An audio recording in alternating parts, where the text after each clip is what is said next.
Welcome to Learning How to Write a Novel. My name is Michelle Carey. Many people want to write a book, but in writing a book, you don't know where to start. It will be hard. Blood, sweat, and tears. But why? It's because most people who sit down at the computer to write a novel don't have the basics of how a book is written. So, what makes me an authority on how to write a novel? Well, I've written 8 novels since 2012. I've been a writer since I learned to write sentences. I've always been drawn to writing. In the mid-aughts, I wanted to write a book, but I had no idea what to do. I would get to chapter 2 and I'd get frustrated and then I'd stop writing. Another idea would come along. I'd start again, get to chapter 2 again and get frustrated and stop writing. Just rinse and repeat. I had no clue as to what I was doing. So I got interested in screenwriting. I just knew I wanted to write. I got into screenwriting because it was shorter than writing a book. The basics of screenwriting are action and dialogue. I decided to go get my MFA in screenwriting. I started my master's program in 2007 and I graduated in 2009. One of the courses in the program was fiction writing. I learned that there is a formula.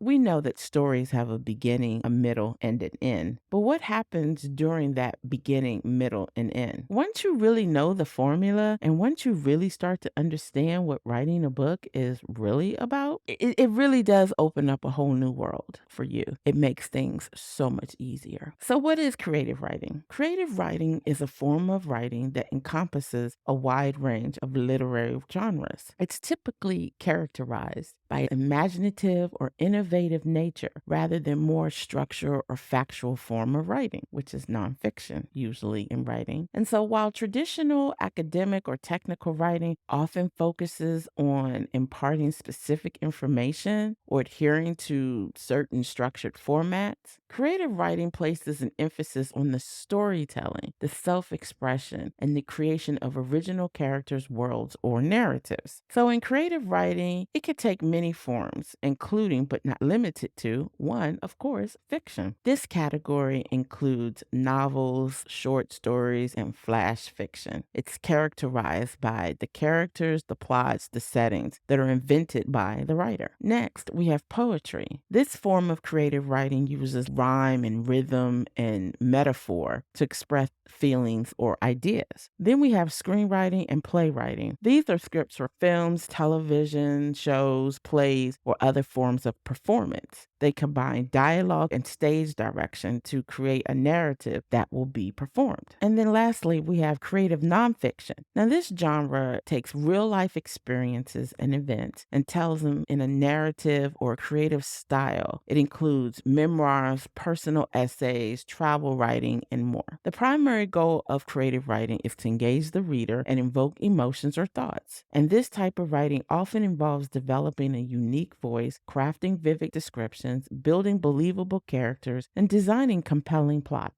While creative writing can be taught and learned, it also greatly relies on individual creativity and imagination. So, where do you get your ideas? Generating ideas for creative writing can come from a variety of sources. Your inspiration can strike at any moment. But if you're struggling, here are some suggestions. You can always look at your own personal experiences. Observation. I'm a people watcher. Pay really close attention to the world around you. People you see on the street. You can look at news and current events. Newspapers, magazines, documentaries are all a source of inspiration. Real events can often be stranger or more interesting than fiction. Analyzing and understanding the work of others can help inspire your own. And of course, there are prompts. Creative writing prompts, which you can find in books or online, can also kickstart your imagination. Dreams. Keep a notebook by your bed to jot down any dreams. Your dreams, these can be surprisingly creative and lead to all kinds of fascinating stories. Meditation and free writing. This involves writing continuously without worrying about grammar or punctuation. You're just writing. It's a good way to get your creative juices flowing. You can also paint. Art. Painting, sculptures, photography, music, and other forms of art can inspire stories. And then there's brainstorming. Write down as many ideas as you can within a certain amount of time. Just write them down. Boom, boom, boom, boom, boom. Even if many of them are unusable, that's fine. You might find a few gems in there. You might be able to marry some of those things up. You never know. You got to remember that ideas come from the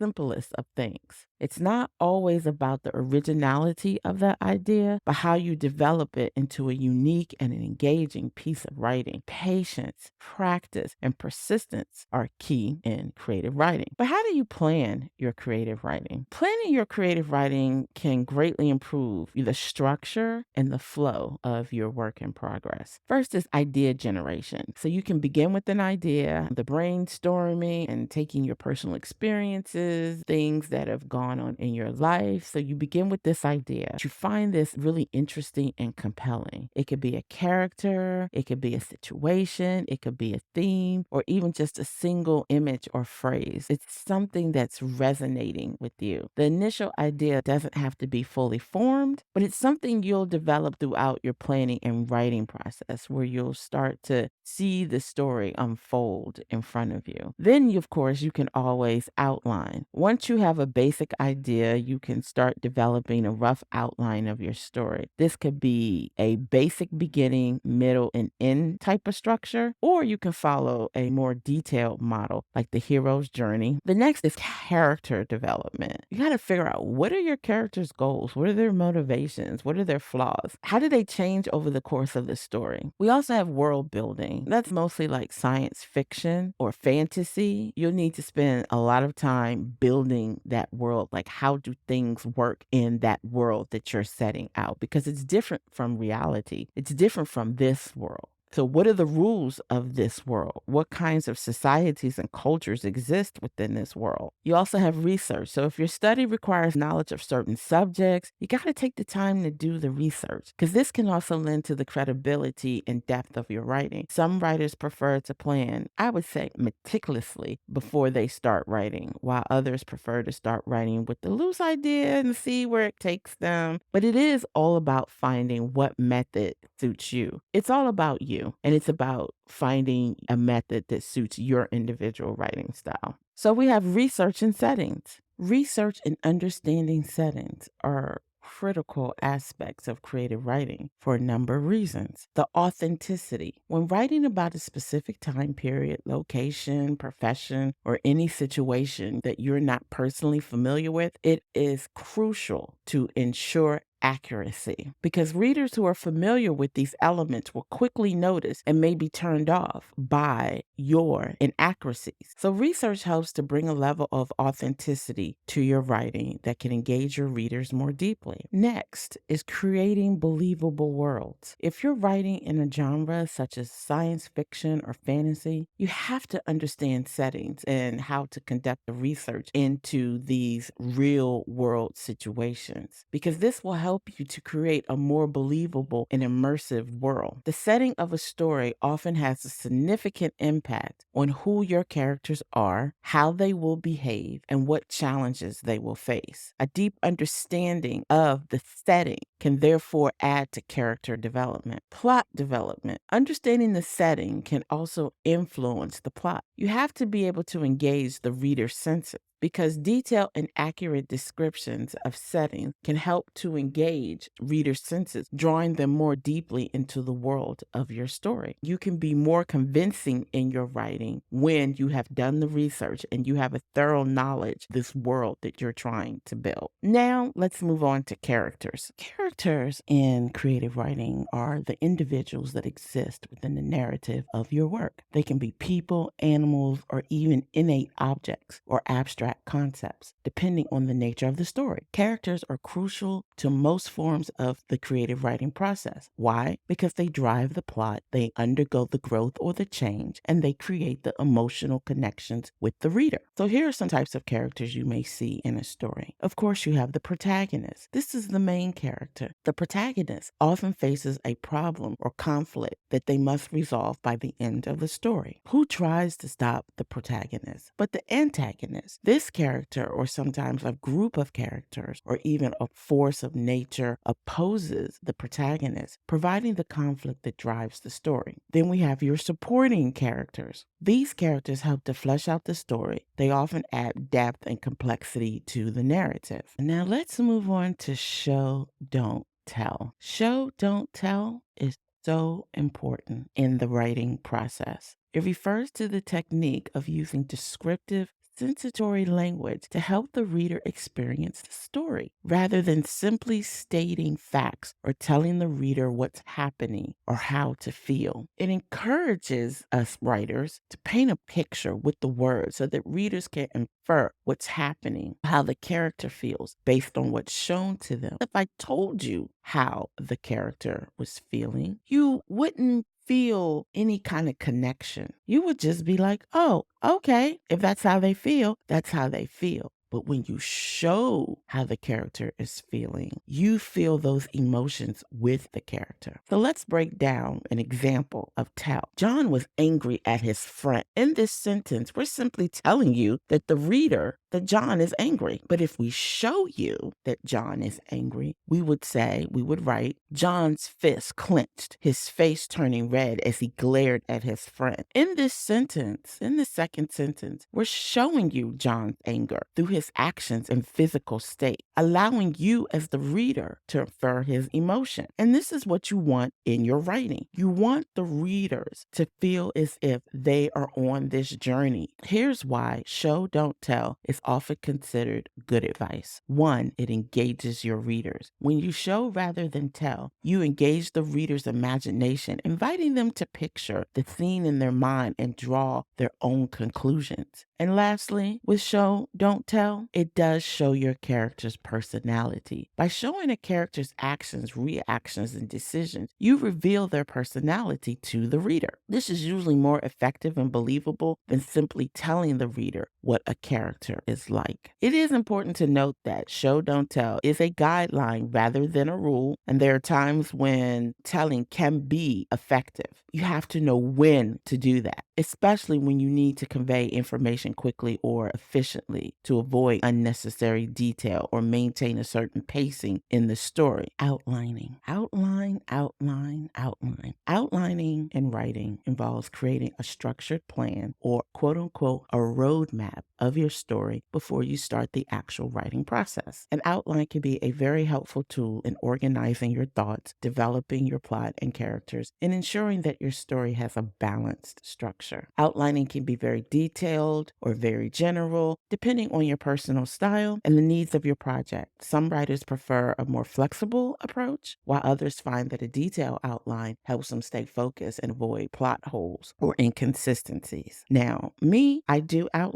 outline very loosely. And then I go into a panter. Panter is when you just write at the seat of your pants. And I let the characters take over. I dictate the scene. This is what I want the scene to be. But then I don't want to put too much structure around that scene. I want the characters to naturally just flow into what could happen. So here's a general approach to creating an outline for a piece of creative writing. One, you have your story premise. Start by jotting down some basic story ideas. What's the main concept or the conflict, or who are your key characters? Given that information, then you can probably decide what genre or structure you're going to have for your story. Is it romance? Is it science fiction? Is it fantasy? Is it a thriller? So you have to think about what kind of structure would best fit that genre. A 3-act structure is common, but there are other possibilities that you can use. Also, in outlining, you can start to write out your character profiles. Write a brief description or a profile for each of your main characters. What are their goals, their motivations, and conflicts? What are the things that they're going to encounter on their journey? How will they change over the course of this story? Get an idea of your setting. Describe the main setting of your story. This might include physical description as well as notes about the culture, society, and historical period if relevant. I know some writers, what they like to do is during the research phase, when they're thinking about their outline, they get pictures, what their character will look like, the setting or the locations to help them to have a visual of what it is that they're trying to achieve. You also have plot points. So in the plot points, you have to write down the major events of the plot or the points in the story that you have to hit. These are the key events that drive the story forward and cause your characters to change and grow. Some writers find it helpful to create a list or a storyboard of all the scenes in the story. This can help you visualize the flow of the story and see how the scenes connect to one another. And then lastly, remember that an outline is a tool, not a rule. It's there to guide you, but you can deviate from it if new ideas come up during the writing process. Don't be so stringent. Don't be so set that this is the way that the story should go. Not every writer uses an outline, but some prefer to let the story unfold organically as they write. It's all about finding the process that works best for you. I love mind mapping. So mind mapping is a creative and logical means of taking notes and brainstorming, which allows me to visually organize my information around a central concept. It often is used in brainstorming sessions, problem solving, decision making. It helps you to visualize. You start with the central concept or theme and then generate related ideas, character conflicts. This can help you discover new connections and come up with more creative ideas. Mind mapping also helps you to visually organize your thoughts and ideas, making it easier to see how they are connected. This can help you structure your story, develop your plot, and flesh out your characters. It's also a visual aid. Unlike linear notes, mind map gives you a visual overview of your story. This can help you see the bigger picture and understand how different elements of your story fit together. It also provides flexibility. Mind mapping is a very flexible process that can easily be adapted to your needs. You can add, remove, and rearrange your elements as your story develops. It also gives me inspiration and creativity. The process of creating a mind map can help spark creativity and inspire new ideas. This visual nature of mind maps can also make the planning process more enjoyable, which can help you stay motivated. Unlike sometimes when you're writing outlines, it can be mundane, but it also gives you the opportunity to see where you're stuck. So it does problem solving. If you're stuck on a particular plot point or character decision, a mind map can help you see the problem from different angles and generate potential solutions. Of course, you can always collaborate on your mind map. If you're working on a collaborative project, the mind map can be a great tool for sharing ideas and understanding the collective vision of the story. As you can see, I've put up an example of the mind map. It's color coded. What I use is Simple Mind Pro. It also gives me the opportunity, and as you can see on the right-hand side, to outline. So based upon what I'm putting in the mind map, creates an outline. So the more information that I'm able to put in, my outline is being fleshed out. Love mind mapping. But remember, mind mapping is just one tool at your disposal. Different writers prefer different methods of planning and organizing their stories. But remember, it's really all about finding the strategies that work best for you. Now we're finally going to get into drafting. Drafting and writing is the process of writing a preliminary version of your work, which you'll then revise multiple times until it's ready to be published. The aim of drafting is to get your ideas down on paper or screen so that you have a solid foundation to work from. You're not aiming for perfection in your first draft. Instead, you're just trying to capture the essence of your story, including the plot, the characters, and the key scenes. The number of drafts vary significantly from writer to writer or project to project. Some writers may feel satisfied after 2 or 3 drafts, while others might go through dozens of drafts before they feel like their work is ready. It all depends on how extensively you plan and outline your story before you start writing, how easily the writing process has gone, and how much revision the work needs based on the feedback from yourself and others. As for how to label drafts, again, this can vary depending on personal preference. Some writers might simply label their drafts numerically, draft 1, draft 2, draft 3, etc., and keep a separate document for each draft. Others might date their drafts instead, which can help you keep track of when each version was completed. But remember, every writer's process is different. It is really up to you. So it's essential to find an approach to drafting that works for you. This is your process. The key is to stay flexible and open to making changes as you go. Editing is an essential part of the creative writing process. It's where you, the writer, review and you correct your work to improve accuracy, readability, and coherence. This involves everything from fixing typos and grammatical errors to refining the narrative structure, the pacing, the characterization, and the dialogue. But there are several reasons why editing is important. 1, clarity clarity and coherence. Editing helps to ensure that your writing is clear and easy to understand. This includes making sure that your sentences are grammatically correct and your ideas are well organized and coherent. 2, in editing, you're looking at pacing and structure. During the editing process, you can examine and adjust the pacing and structure of your story. You might need to rearrange some scenes, add or remove some content, or even make other changes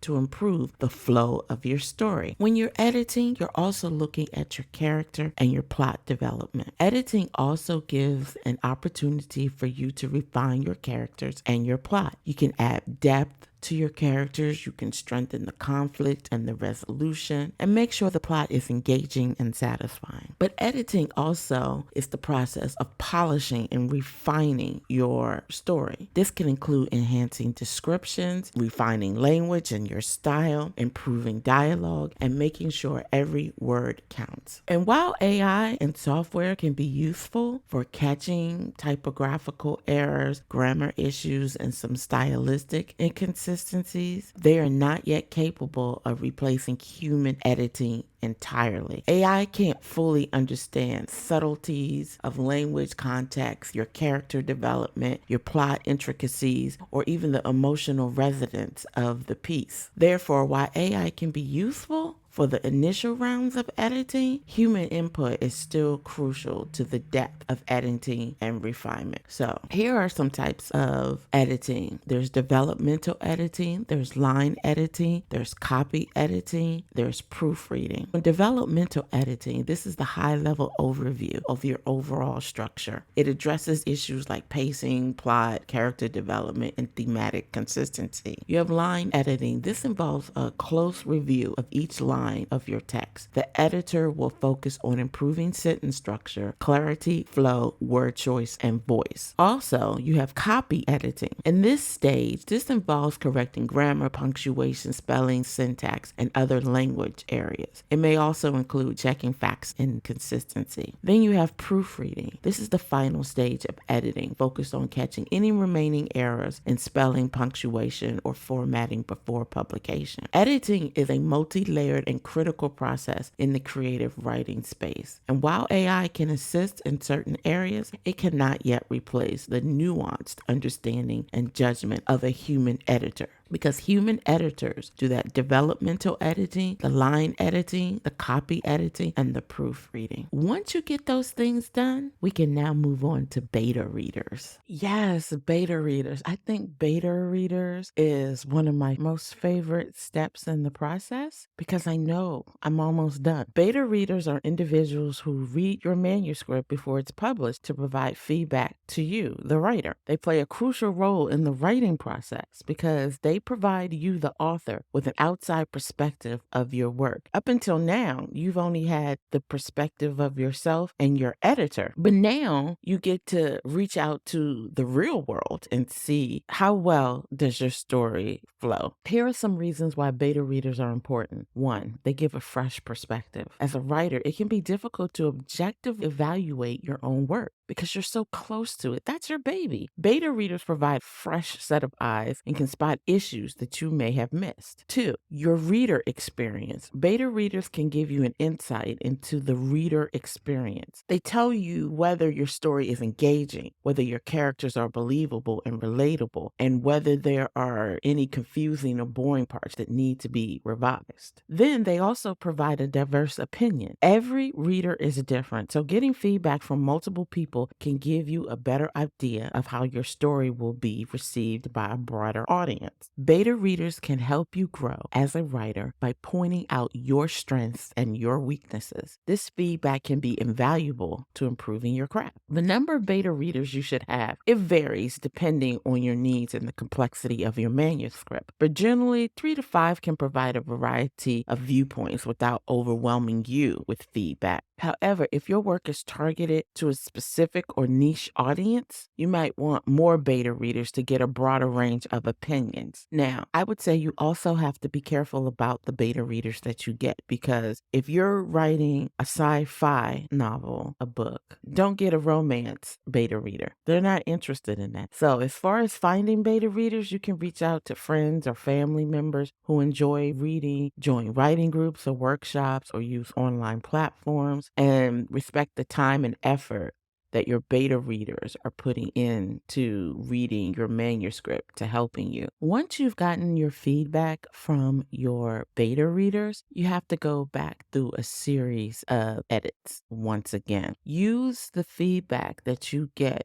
from your beta readers to really inform your writing. Like I said, they are an outside third party, especially the ones that you're paying for. They will give you solid feedback. Once you do the editing and now you've been able to move on to advanced reader copies, your work will look polished, it will look professional. An advanced reader copy, ARC, A-R-C, it is a free preliminary version, complimentary version of your book. ARCs are typically distributed to book reviewers, bloggers, librarians, booksellers, and sometimes to a select group of general readers who have a track record of reviewing books in their personal or professional capacities. The main purpose of ARCs is to generate early reviews and to create a buzz around the book before it goes on sale. This is why you need your work polished and ready to go, because the main purpose of ARCs is to generate those early reviews and create a buzz around the book. And you don't want the buzz around your book to be, oh, it needs more editing, or it doesn't connect, or there were some plot hole issues, because these reviews, they can be used in your promotional materials, and the positive early buzz can lead to more pre-orders and initial sales. So ARCs can also help generate word of mouth recommendations, which are incredibly valuable in the publishing world. Writers and publishers use ARCs as a promotional tool. They often give them out to individuals who have a significant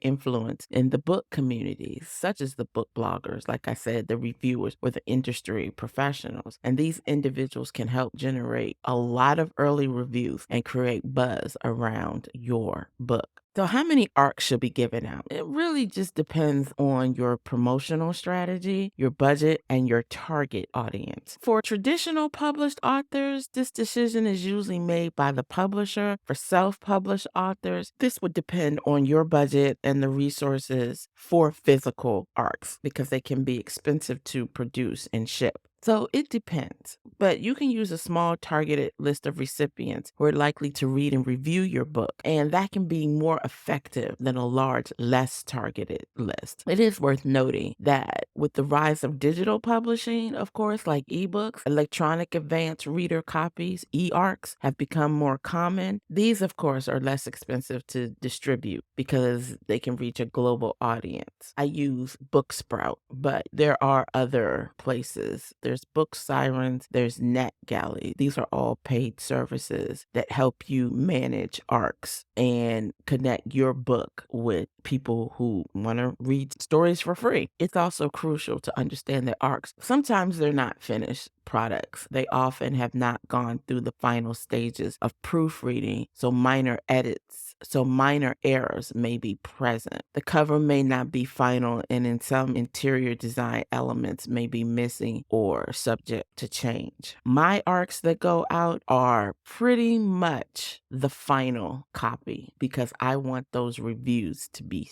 solid. I have gotten ARCs before, and in it there was a disclaimer stating that this is not the final copy.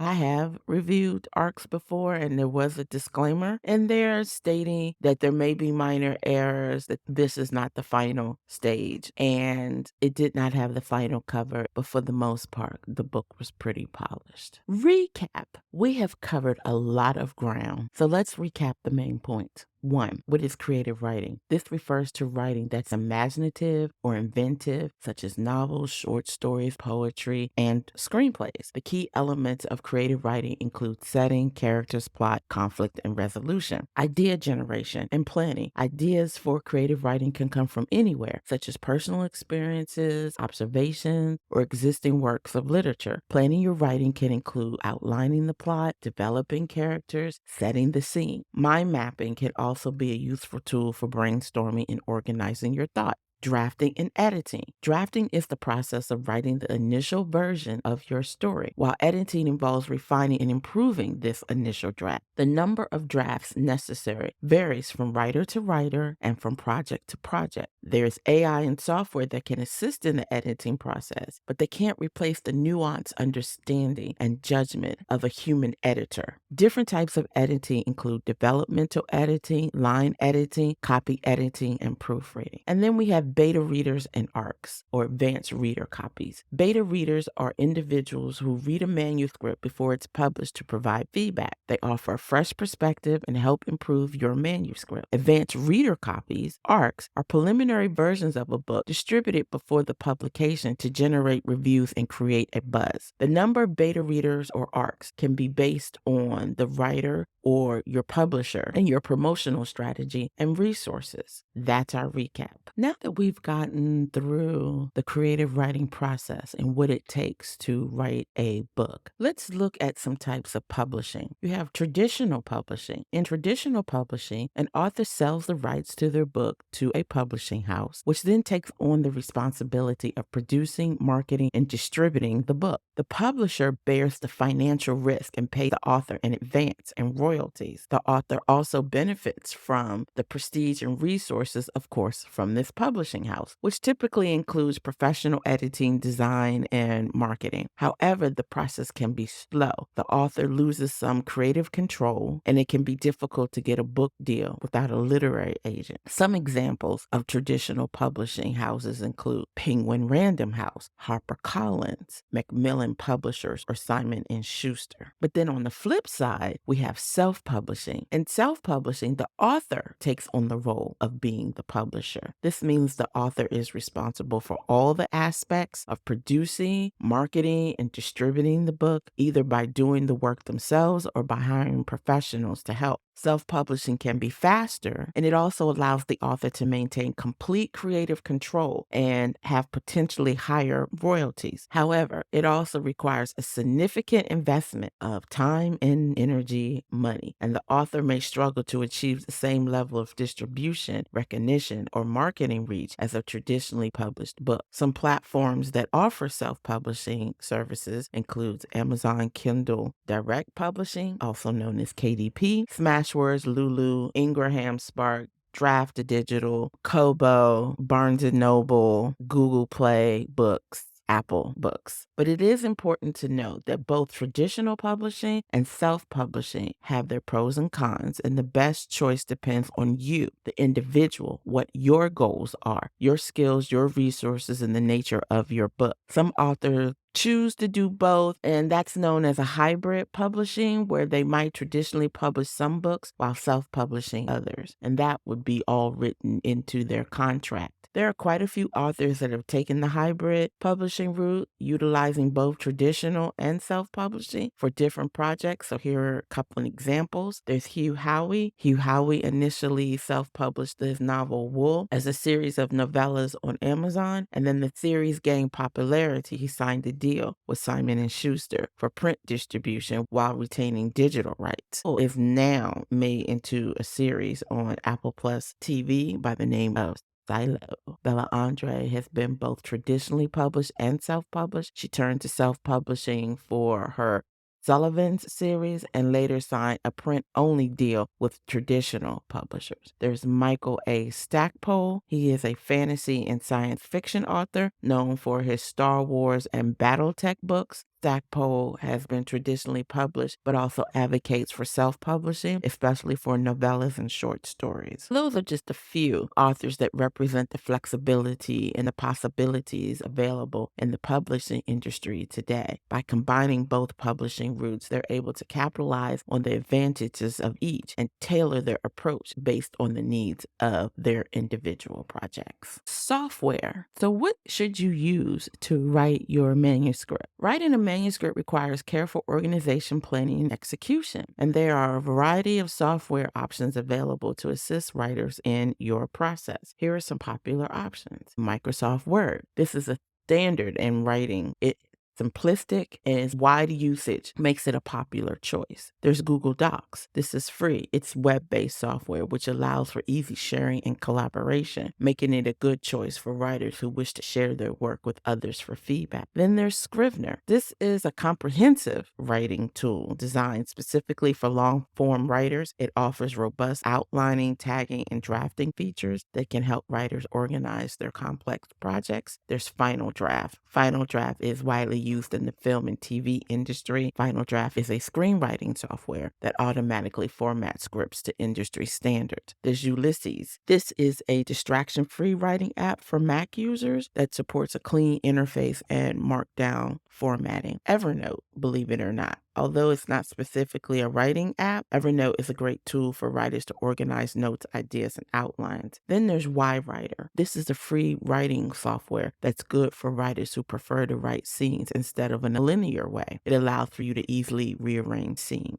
Then we have Pro Writing Aid, which is about editing. This software not only assists in drafting, but it also offers extensive grammar and style checking tools to refine your manuscript. Remember, the best software is subjective and depends on the writer's personal preferences, your writing style, and your needs. Some writers may prefer software with a ton of features, while others may want something more simple and distraction-free. Of course, the biggest gorilla in the room and the newest thing on the block is artificial intelligence in creative writing. As of this date, in 2023, AI has increasingly found use in creative writing over the past few years. It can be a powerful tool for helping to generate ideas, check grammar and style, organize and outline stories. AI can be a powerful tool for helping you to generate ideas, check grammar and style, organize and outline stories, and even write portions of text. However, it is important to remember that while AI has made significant advancements, it currently cannot match the depth of human creativity and understanding of context, nuance, and emotion. Here are some examples of AI tools that offer creative writing assistance. AI can generate prompts or snippets of text that can help spark a writer's imagination. An example is OpenAI's ChatGPT and text generator. There's writing assistance. AI-powered tools like Grammarly and Pro Writing Aid can provide real-time grammar and style suggestions to help improve your writing quality. These tools can be very useful for catching typographical and grammatical errors that a writer may overlook. Outlining and organization. AI can help organize complex stories and keep track of characters, locations, and events. When it comes to creative writing, it is important to remember that AI is a tool to assist writers and not a replacement for your creativity, for human creativity. And AI can help with inspiration, grammar checks, and even draft portions of text. It is you, the human writer, that is still crucial for the understanding of context, ability to weave complex narratives, and the capability to draft stories with deep emotional and nuanced meaning. AI can create text based on patterns and information that it's been trained on, but it does not have a genuine understanding of what writing is about. So in terms of the future, we can expect AI to play an increasingly prominent role in creative writing as the technology continues to improve. However, the unique perspective, insight, and creativity of human writers will continue to be irreplaceable. Now that you understand